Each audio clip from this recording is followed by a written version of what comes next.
Welcome to the Joe Miller Show, KON Hot Talk, 1080 AM, 95.1 FM.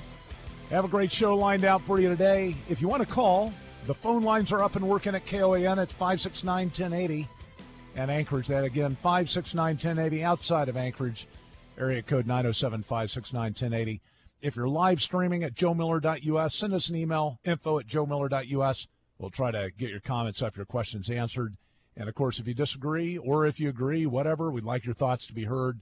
Give us a ring. Of course, the big news since the last time I talked to you, Boehner resigning. Everybody's celebrating, justly so. And this guy was a massive rhino. Yeah, he did some things that you could characterize as conservative. But just like McConnell, what was his desire?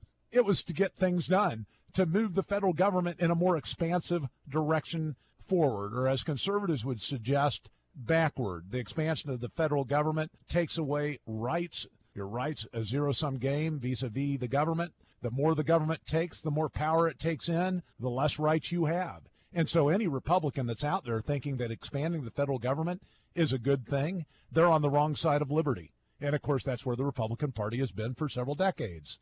Why do you think everybody is so sick and tired of both parties? Because they lie to the people and they do exactly opposite what they're elected to do. For crying out loud, we talked about a poll last week. 2/3 of Republicans are sick of the party. 2/3. Think about that. So you waltz into a Republican convention, and of course, in Alaska, it's not going to be populated by many conservatives anyway because of the shenanigans the leadership here has played, taking away the people's choice as far as leadership goes, not once but twice. But let's just pretend that it's representative of the people at large. 2/3 sick of the leadership of the Republican Party. I'll bet it's closer to 80% in Alaska. Why is that? Because of crony capitalism. People seek power, they seek leadership in both parties to reward those that put them in power or to reward those that have them leveraged. It's a reality, folks. That's why you've got Republicans saying one thing and doing exactly the opposite once they go into office. I mean, look at immigration. That's an easy issue. Again, Republicans and Democrats alike. Against illegal aliens being in this country.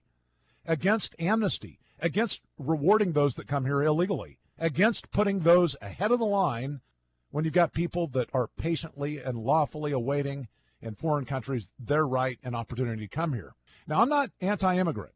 We put up a story a couple of days ago on restoringliberty.com, posted it on Facebook about this interesting new disease that's out. Well, it's not new, it's just expanding.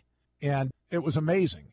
I just put up the comment that, this disease, like many other communicable diseases that we're seeing more and more of in the United States, probably connected with third world folk that are coming in here. I mean, there's no question about it that many of these diseases are a consequence of the third world invasion. Now, are all the people coming in from the third world bad? Of course not. Welcome those from the third world if they got good degrees, if they're educated, if they are contributing, if they've got good values. I mean, those are the type of folk we want. What we don't want are the freeloaders. But to suggest a fact such as communicable diseases are on the increase because of folk coming in from the third world, and then to see the vitriol that came out from the left on that. Somebody on one of these left-wing Facebook pages put up my post and said, hey, go comment on the Joe Miller Facebook page. It's amazing. Take a look at it. You can join the debate. The last time I looked, there were like 222 likes on this comment about Joe Miller being anti-immigrant. That's not the case, but I will tell you, I'm against illegal aliens being here, and I'm against amnesty, as are 70 to 80% of Americans. Now, the leadership of this country can sit back and say, oh, no. We know that Americans want amnesty, but it all depends on how the poll question is asked. If the truth be told, if you tell the truth to the people that you're asking the question of, and you define amnesty correctly, that you're basically giving a step up to those that came here initially illegally over those that are waiting lawfully for their chance to come into this country, the vast majority of Americans will side with those against the unlawful illegal immigrant. And that's true whether you're talking Democrats, whether you're talking Republicans. Across the aisle, same thing. And yet the leadership of both parties continues to go in opposite direction because they aren't working for you. They're working for the special interest. They're working for the elites. The elites they'd love to have the borders of this country torn down. Where do they get their money? Multinational corporations, international sales, trade. Of course, we're all capitalist. We like free enterprise. What we don't like are specialized favors to certain industries or to the cronies that contribute. We want an even and fair playing field, and that doesn't happen. What happens is those that have the influence get the favors. And what do they want? They want cheap labor. They want it no matter how they can get it. Illegal aliens? Fine. Green light. Open the borders. Don't seal the border.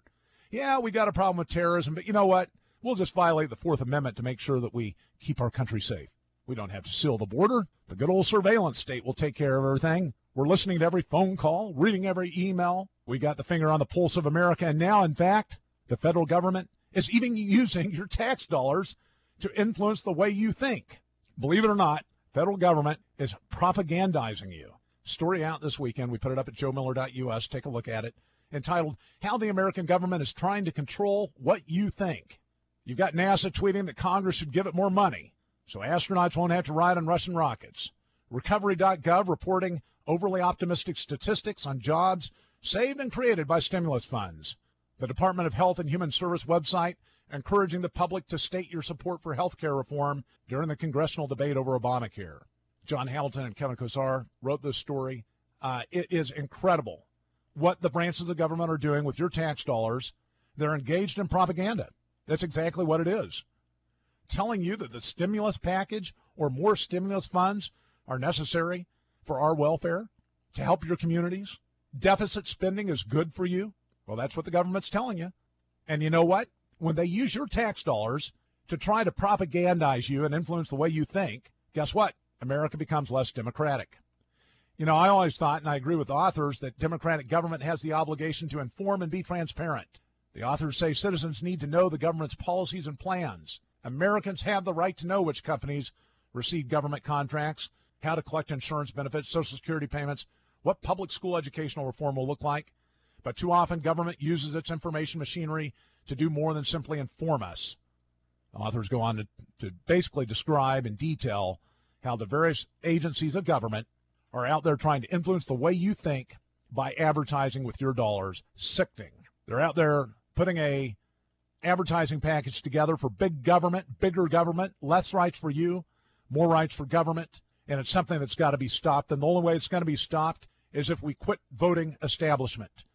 And that means even if you've got a Republican establishment against a Democrat establishment, we got to find somebody else to get in there and rein this system in. Because if we don't, it's already, by some people's calculus, too late. I'm not that pessimistic. I'm optimistic. There are great people in this country. There are people that are very concerned about where we're headed, and there are people that will do everything that they can to create political revolution in this country to overcome the big government vote that want to take your rights, and the internationalists that want to water down this country, the internationalists that want to tear down your borders, the internationalists that want to flood this country with foreigners, the internationalists that want the United Nations in charge rather than our sovereign government. So you got a choice. Get active, get out of your easy chairs, and get engaged. Otherwise, there's a hell a-coming in this country, and I don't want to be here to see that.